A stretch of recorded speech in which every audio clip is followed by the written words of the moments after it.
欢迎收看《实事求是》，带您掌握全球进行式。我是史哲维。在今天的节目呢，我们很高兴的能够请到一位特别来宾，他是前美国白宫国安会的资深主任，而且担任过 AIT 台北办事处的处长，相当于美国驻台的大使，而且呢，现在是卡内基国际和平基金会的副总裁包道格先生。Mr. Paul, very nice to see you here. It's wonderful to be back with you, Eric. And would you mind to characterize the nature of this trip? You've told me that it's been a while since you came back, since last time. Right. It's been too long, actually. I haven't been to Taiwan for almost 15 months. And when I had an opportunity to give a speech in Tokyo this week, I said I have to get down to Taipei and go to some of my favorite restaurants and see some of my favorite people before they forget about me and I forget about them. Yes. And what was the speech about in Tokyo? The speech in Tokyo was about the China-U.S. relationship and this new 新秦大国关系, this new kind of great power relationship.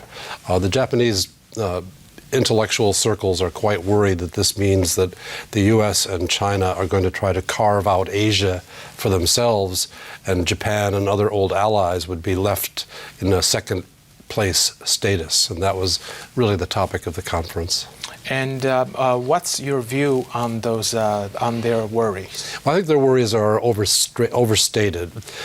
This past week, President Obama met with Xi Jinping in The Hague, and in the characterizations that came from the Chinese side of the conversation between the two, it said the two reached consensus on the new kind of great power relationship and agreed on Taiwan and on Tibet.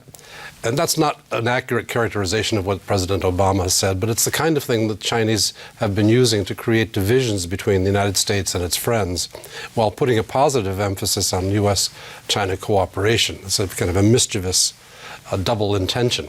Yes. And so this is something that needs to be cleared up from time to time, and I think we can explain to the friends in Japan and elsewhere that while the U.S. agrees that the United States and China should find a new way as a rising power and resident power to avoid final conflict. Yes. It doesn't mean that we're going to carve up the world for each other, or that the U.S. is going to withdraw from Asia and make room for China, or that China is going to not continue to grow in capabilities and influence and accede to American primacy. Something between those two outcomes is where we're headed. And the new kind of great power relationship is a kind of kohao, a kind of catchphrase for this, but it should not be overinterpreted. And but nevertheless, it is still constantly worrying the Japanese intellectual circles, especially their political politicians. What's quite interesting is when you visit Japan, the intellectual circles, professors, former officials all talk about this. But when you visit officials in their offices, this isn't a topic of discussion. They have a better understanding. How better understanding from your perspective? Well, I think they know the facts of the U.S. has got a very troublesome relationship with China in many respects, many sensitive areas. And we have a few areas where we're managing to avoid real conflict, and we're trying to find means of managing the small frictions. Yes. And that's really where the action is, not in theoretical disputes over phrases about what the relationship ought to be. And in terms of the Senkaku Island issue or the Diaoyutai Island issue, obviously it is very, very sensitive. And the Chinese, they claim that the United States is not being fair on this issue. The United States government is on the side of Japan, and there are reportings in China citing various sources of different degrees of credibility, claiming that the United States is going to defend the Senkaku or Diaoyu Island against a possible Chinese invasion. And do you get a sense of that in Tokyo? In Tokyo, there's always a concern that the United States is not expressing a strong enough level of support for the Japanese position on the islands. But the U.S. position is itself ambivalent. On the territorial claims, the U.S. takes no position, which means that we, in effect, are acknowledging there's a dispute between China, and Japan, and other claimants for the islands. Yes. But at the same time, the U.S. takes the position that under the U.S.-Japan Mutual Defense Treaty, it is an area administered by Japan, and therefore, if it comes under assault, the United States' obligation to help Japan will come into effect. But then statesmen have to stand back from this kind of debate over obligations and say, are we really going to get ourselves in an argument and a fight over 5 rocks in the middle of the Pacific? Isn't this something we can handle better? And then, so the Japanese on one side say, well, if you say that, you're not taking our full level of support. And the Chinese say, well, we want to hear more of that. We want to hear you say more things about how you have a different position from Tokyo. And this puts the U.S. in an awkward straddling position between the two capitals. But it's part of the nature of this kind of dispute. This should not be, these little rocks should not be what makes the difference between war and peace in the 21st century. Mm-hmm. Well, these rocks should not be a possibility of war in the 21st century, but nevertheless, there are very different interpretations of how to see the nature of the Senkaku Island or Diaoyu Island issues, and especially since the nationalization by the Japanese government of the Diaoyu Island, and it has created a very, very strong backlash in the Chinese, not only the population but as well as the media and the government as well. And the Chinese has also unilaterally announced their air defense zone in the region. And what is your view on that? The air defense identification zone concept has been circulating among academics and others in China since about 2008. Yes. It's a very familiar concept. China has not had the means to actually patrol the kind of ADIZ that it's announced. It doesn't have the radars, it doesn't have the aircraft ready to launch to intercept aircraft, the many thousands of aircraft that pass through that area. And so they've been slowly thinking about it, but not forced to action. But last October, the Japanese Minister of Defense, Onodera, in a statement at the Japanese Diet, said that if China sends drones over the Senkaku Islands, that Japan would shoot them down. And this led to a very strong political reaction in Beijing. Yes. And so it was decided at that point to counter that measure, to show the people of China that the leadership was paying attention to the rights of China in its claims for the islands. They announced the ADIZ for that region. And so we have these posturings without real reality. And unfortunately, on the Chinese side, the announcement was not made with very good care. It was made by the Defense Ministry. It sounded like they were threatening to shoot down every plane that passes over the East China Sea.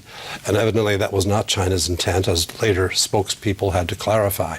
But in the preparation for this, it was not handled smoothly.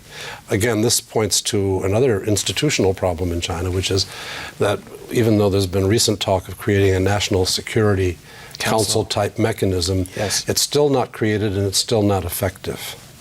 And from your perspective, do you have any recommendations to your Chinese friends or your Chinese counterparts of how to better create and or manage a National Security Council type of mechanism, since you've been in the thick of it? Well, for more than 25 years, I've been interviewed by Japanese officials about how they should create a National Security Council, and they just did one this past January 1st. Many Chinese have been through talking to people like myself who've served for a long time on our National Security Council. They've asked questions about how to make it function, how to pay for it, what kind of role will it play with the leadership and with the lower organizations. And we've had good, thick discussions, but they haven't really followed up on it yet.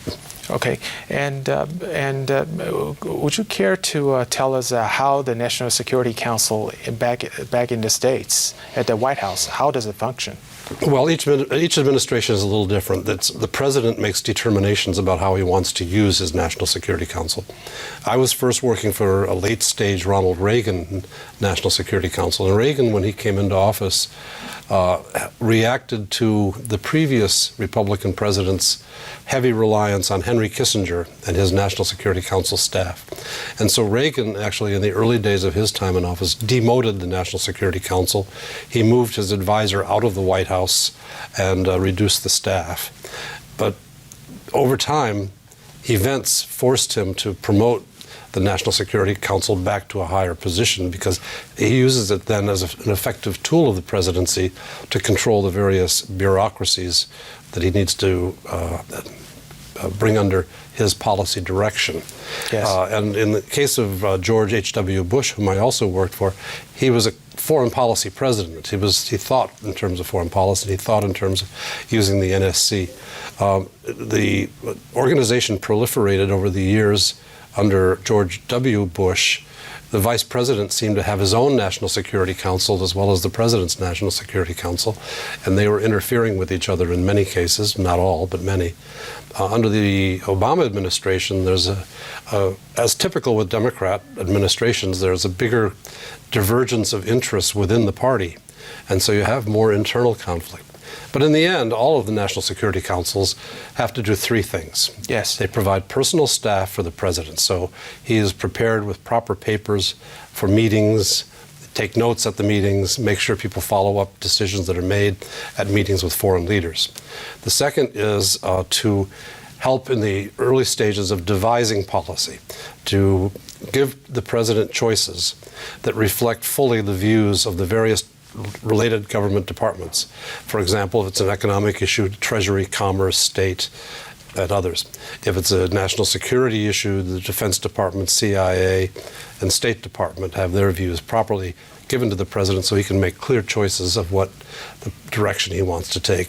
Yes. And then the third function, the last of the functions, is to be a kind of policeman, to use the position of the National Security Council to make sure that the policies, the big policies that the president wants followed, are actually pursued by the respective agencies that are supposed to follow up on them. And if they go in a new direction, make a correction. And if you can't make a correction, force a meeting of the National Security Council to air and decide the differences between the cabinet officers under the president. OK， 休息一下，我们继续讨论。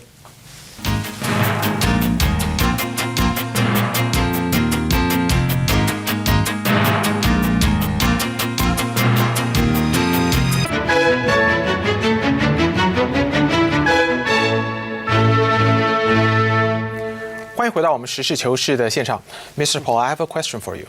Well, this year is 2014, and exactly 100 years ago, the Kaiser's Germany decided to challenge the supremacy of the British Empire.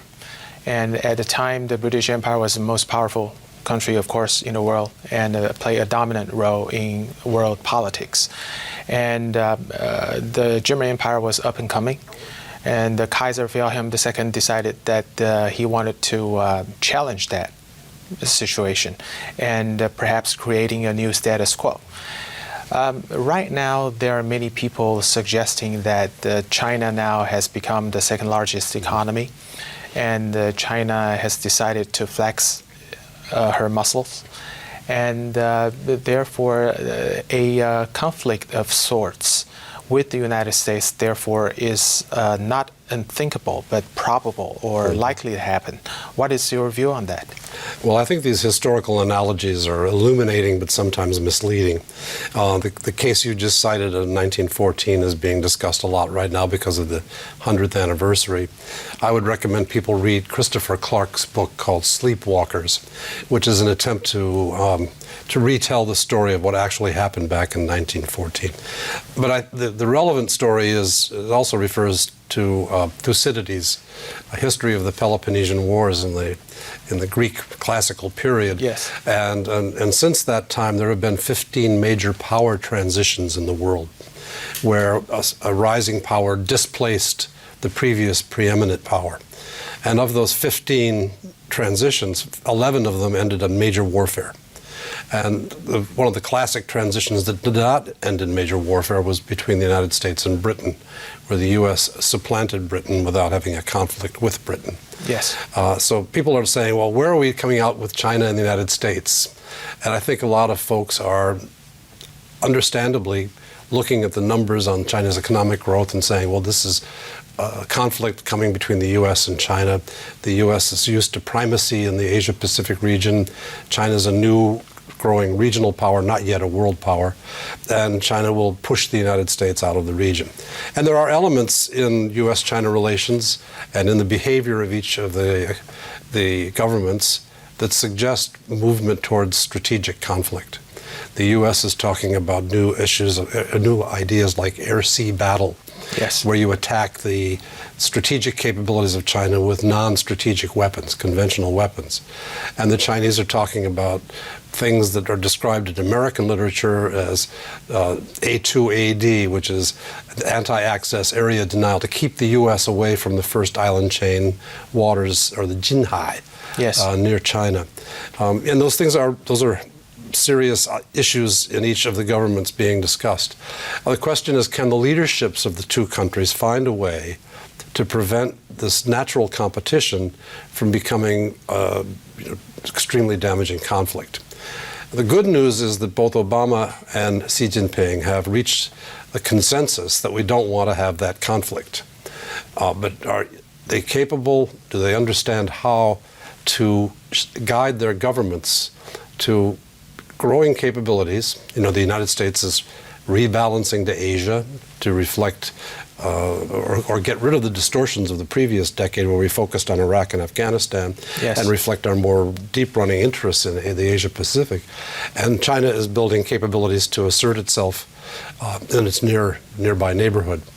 And the two leaders met last year at the Sunnyland estate of the Annenberg family in yes, Palm Springs. I actually had a lot to do with coming up with the idea for such a meeting. Tell us more about it. Well, I wrote a piece back before the election in 2012 saying when Obama is reelected, he should early on call for a meeting like this, because Xi Jinping will be at the beginning of 10 years in power.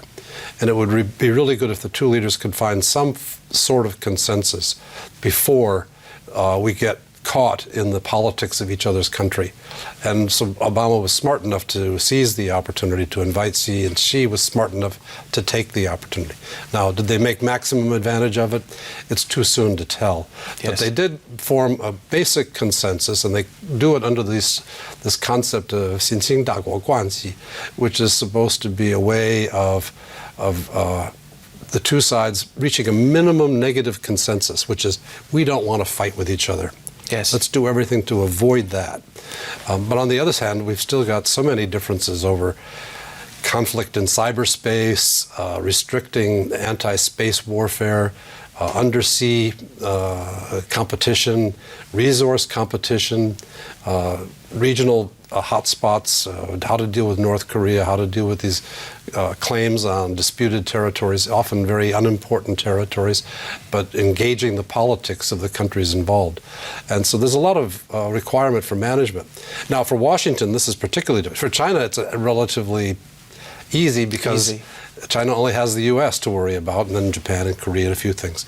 But for the United States, where our attention is constantly dragged back to Iran, to Syria, more recently to Crimea and the Ukraine, and how to keep our European friends solidly in line behind a policy that will retain stability in the Eurasian continent.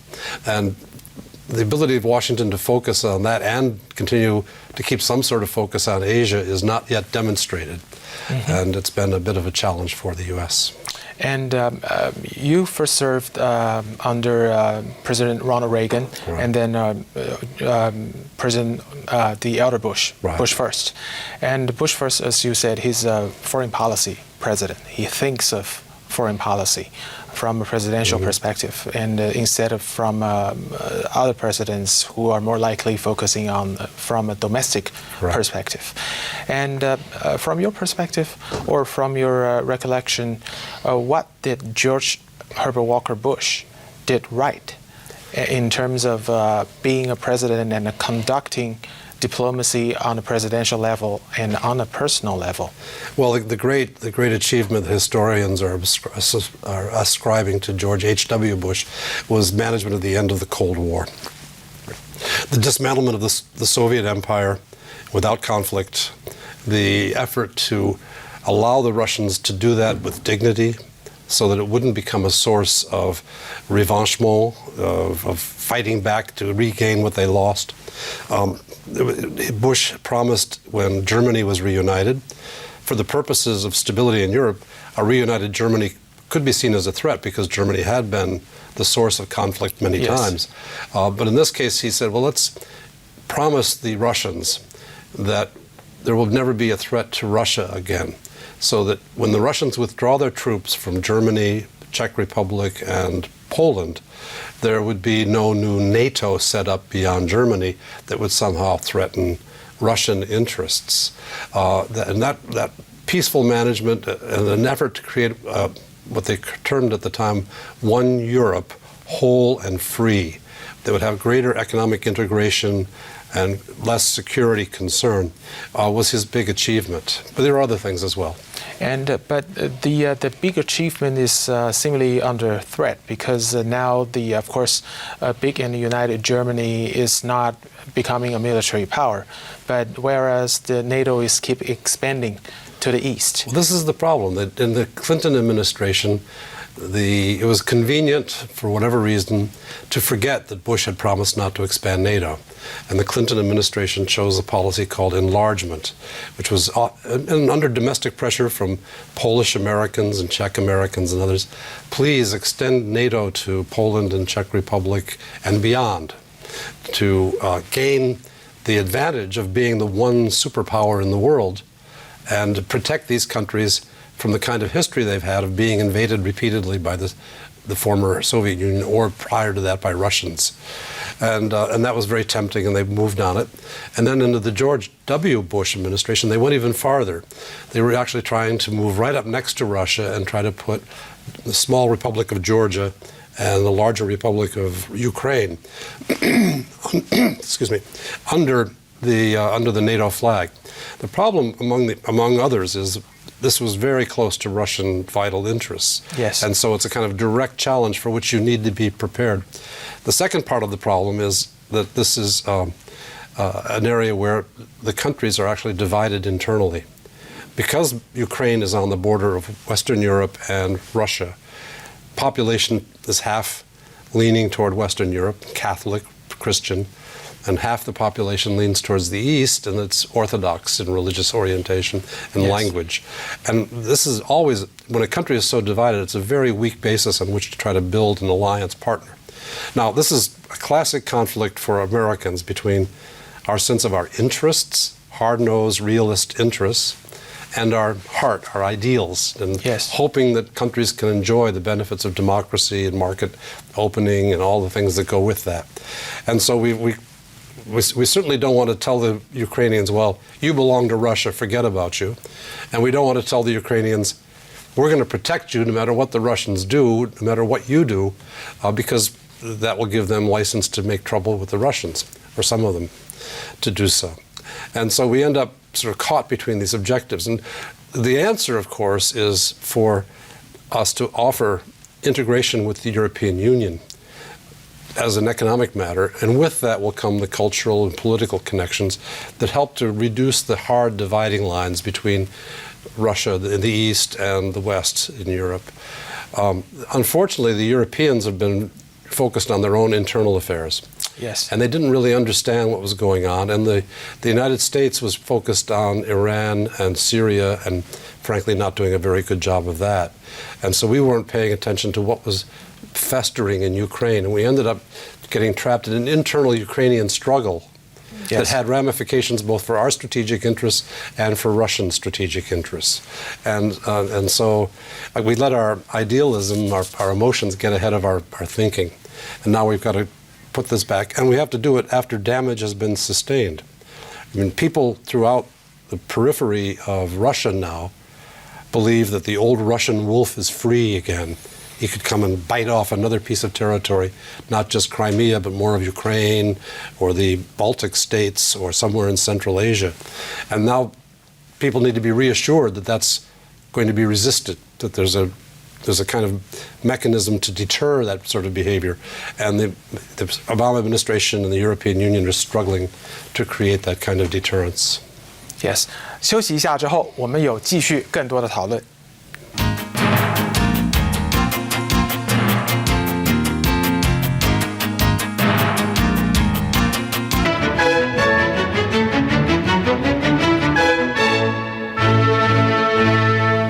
实事求是，带您掌握全球进行式。欢迎回到我们的特别节目现场，我是史哲维。Mr. Paul, a lot of people are complaining about the lack of transparency. The lack of transparency of the Chinese foreign policy decision making. But from your perspective, is that really the case? And many people in China would counter-argue that there is a lack of transparency on the side of the United States. For example, the pivoting to Asia kind of talk is a lot of people think is coming out of nowhere, and it was aimed directly at China, and it is going to keep China at bay and to isolate China. What is your perspective? In China, they have not had, until very recently, places to go with these leaks about what's happening inside. With the emergence of social media and access to the external media, that's changing. Another factor about the misunderstanding over transparency is that we are denying ourselves the access to Chinese language materials that are available. In the United States, for example, for many years, the U.S. government translated documents so that people who are not specialists on China but were specialists on the economy, the military, diplomacy, could read the documents translated into English and kind of understand what was going on. But for budgetary reasons, this has been stopped in the U.S. And so we don't have as much access to Chinese materials as we used to have, and yet at the same time, Chinese materials available to us have multiplied. Yes. And so we're actually denying ourselves the transparency that we think China is denying to us. Yes. On foreign policy, obviously governments always to a certain extent want to have the element of surprise, and sometimes they want to be able to conduct diplomacy out of the eyes of the public so that they don't so they can take risks for a good outcome without having them being undermined by public criticism before the outcome is achieved. The United States sometimes, too, also surprises the rest of the world. We're pretty transparent, but last August, President Obama stunned the world when he said after preparations had been made for weeks to build up an attack on Syria to respond to its use of chemical weapons, overnight he said he'd changed his mind and would ask Congress to vote on this. And this sent a shockwave around the world to countries who have always depended on the authority of the American president to follow through on national security and not be undermined by congressional predictable caution. Yes, and from your perspective, do you think the American prestige or American influence is getting weaker and weaker, especially given the recent event? First of all, the red line that President Obama had drawn about the use of chemical weapons by the Syrian government, and secondly, by his relatively powerless response to what's happening in Ukraine. Well, this is a concern that I have. The administration has accumulated examples where it has not been willing to be strong. Now, it's understandable what's going through the thinking in the White House. The American people are suffering from combat fatigue after 10 years in Iraq and Afghanistan.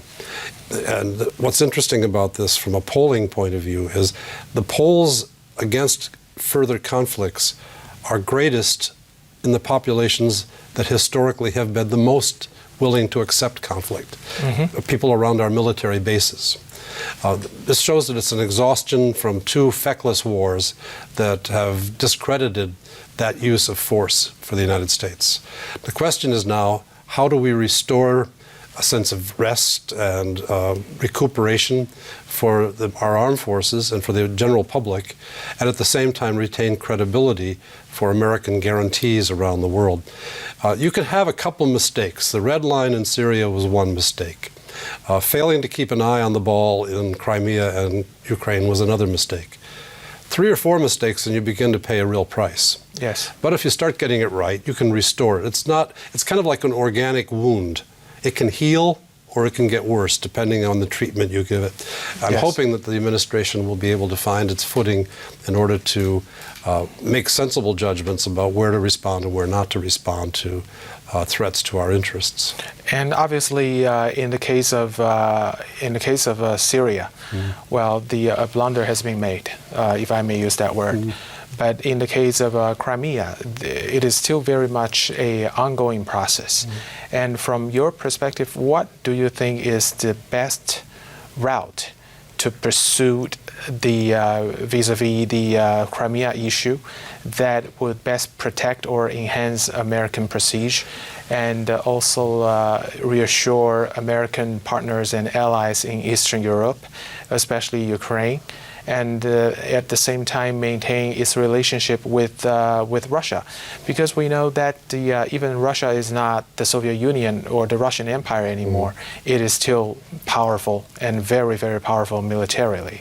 And if the two great powers start some sort of conflict or escalating in the conflict, of course, it is to no one's interest. And what do you think is the best course of action in the Crimea-Ukraine issue? Well, you're asking a very wise and deep question, and the answer to it is not going to be a simple one-step solution.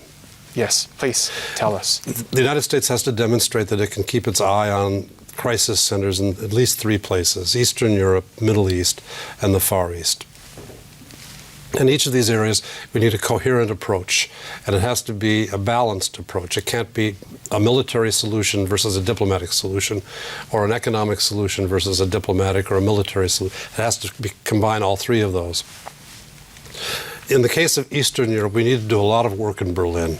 Yes. Germany is the major power. The EU is weak by virtue of 27 member states, and therefore having to refer to capitals. If Germany can't take the lead within the EU, then the EU will not take the lead. So we have to work on Berlin to get them to feel that their investment in peace in their neighborhood requires a greater investment economically, diplomatically, and militarily.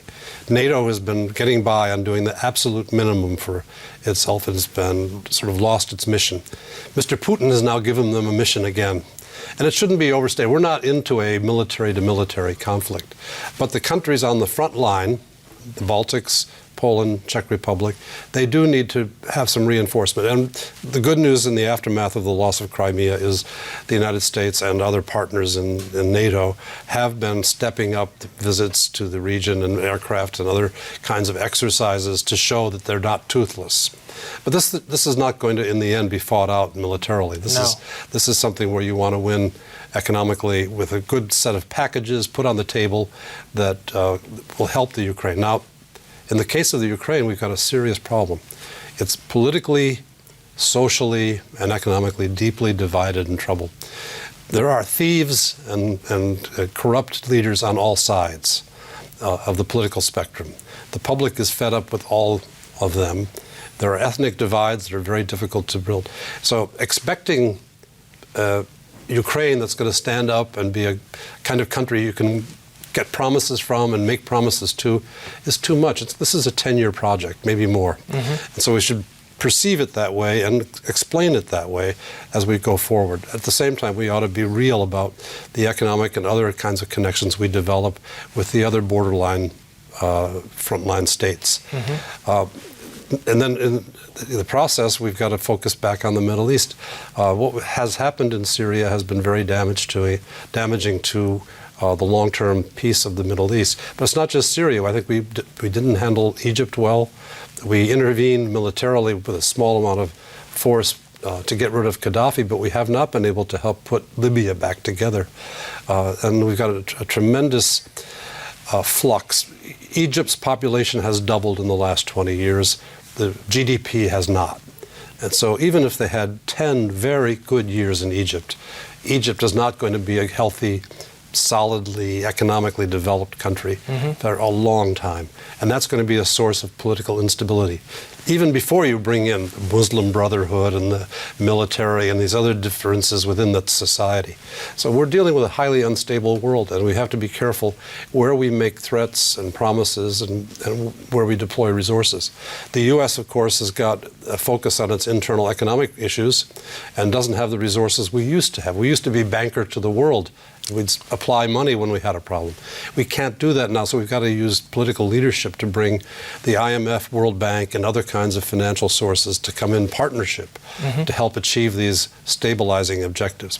And in the Far East, we have a diplomatic, economic, and military rebalance to the region, but really all you hear about is the military. The administration of Mr. Kerry, the Secretary of State, has, since he's come in, tried to lower the profile for the military and raise the diplomatic. But he has so obviously been distracted to the Middle East and elsewhere that it's not got credibility. And so this needs a real infusion. It needs someone in Washington in charge of the rebalance to articulate our goals and to find ways to show to China this is not a containment of China, and to find ways to show to our allies and friends that it's not an abandonment of them to China. And that's a tricky process, but it's not, again, as we started out responding to your question, it's not one step, it's lots of reassuring steps by competent officials. Thank you very much. 休息一下，我们继续来讨论我们的问题。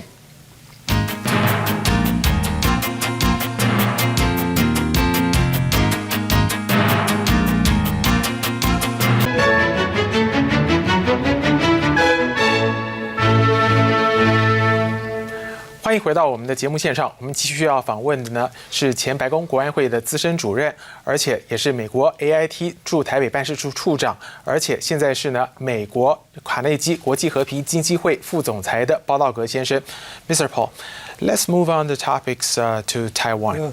Obviously, you know Taiwan very well since your early days involved in foreign policy back in the 1980s.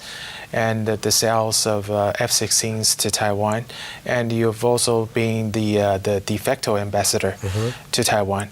And tell us your impression of Taiwan and U.S.-Taiwan relations in recent years. Well, it's a good thing to ask. This is the 35th anniversary of the Taiwan Relations Act. This April will be an occasion to mark that.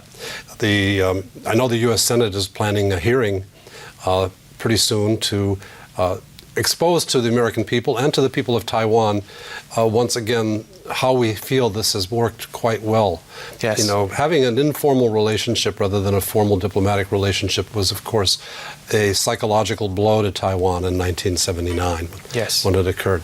But the question is, okay, that's been done. What have we done since?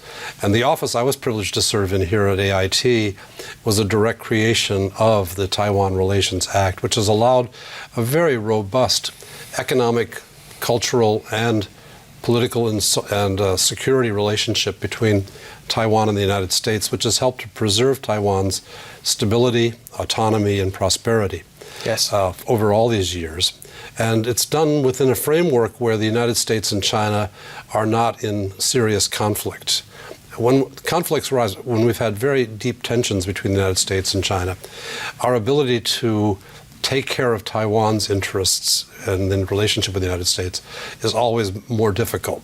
Yes. And when things are going well, as we have now in the triangle between Taipei, Beijing, and Washington, all three corners of the triangle are being successfully managed. Cross-strait relations have been relatively calm. Neither side is provoking the other. The United States has been trying to build a constructive relationship with the PRC, and the PRC with the United States under the new leadership. But in fact, for most of the 30 years, China has been trying to avoid conflict with the U.S. because it recognizes that's a dead end for China. It would bring to a halt the kind of progress they've made. So out of our mutual interests, the U.S. in seeing our friends in Taiwan do well, for our businessmen and others to do well with Taiwan, and the same with the mainland, and China with both Taiwan and the United States, these mutual interests are reinforcing, and it's been a virtual process, a virtually positive process for the three parties, and this will go on for some time, and occasionally it'll provoke some tensions between the two sides. But most recently, the PRC has shown that if we have a broadly positive framework, they're not willing to sacrifice their relationship with us over things we do with Taiwan, as long as we don't bring the level of what we do to Taiwan to a point where it really sacrifices China's interests. Yes. We have to respect each other's interests in these affairs without surrendering our interests. And obviously, it's a very difficult dance to play. And you have to maintain the balance without provoking the other side or the other sides. And can you tell us the state of Taiwan's economy? And from your perspective, how relevant Taiwan it is economically to the world right now? Well, Taiwan's the IT forerunner economically, and we're moving into the world of services. The future is not going to be in manufacturing so much as in the services provided for people in their daily lives and the economic activity they engage in. And here Taiwan has got capabilities but has not secured the same role as it has in providing the equipment for the economies. And Taiwan needs to lift up the level of its service game. And that's really what's going on in the multinational negotiation now taking place called TPP, or Trans-Pacific Partnership. Yes. This is an effort to get beyond merchandise trade and get beyond border disagreements or barriers to trade, to go deep inside the other countries so we can trade in services which pay higher incomes to the people engaged in those, whether it's legal services, financial services, banking services. You have to get into that world if you want to really lift the level of your income. Now, Taiwan has come up very well in the 80s and 90s and is still doing well, but not reaching its optimum. And in recent years, we've seen South Korea, sort of creep ahead.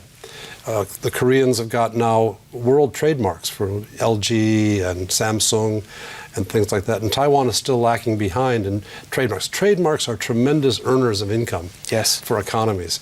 And this is an area where Taiwan needs to lift its game and really get involved in the services trade with its neighbors and the rest of the world. And right now, Taiwan is sort of in a political impasse.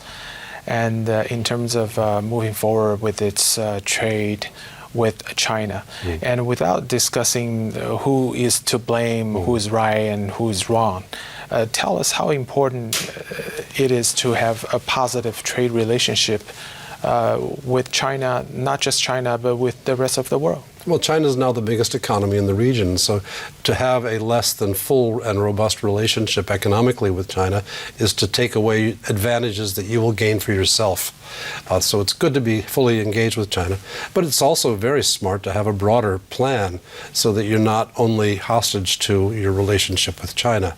And one of the peculiar circumstances of the Taiwan-China relationship is China is able to impede Taiwan's economic relations with other countries so long as Taiwan does not have a harmonious policy with the mainland on trade.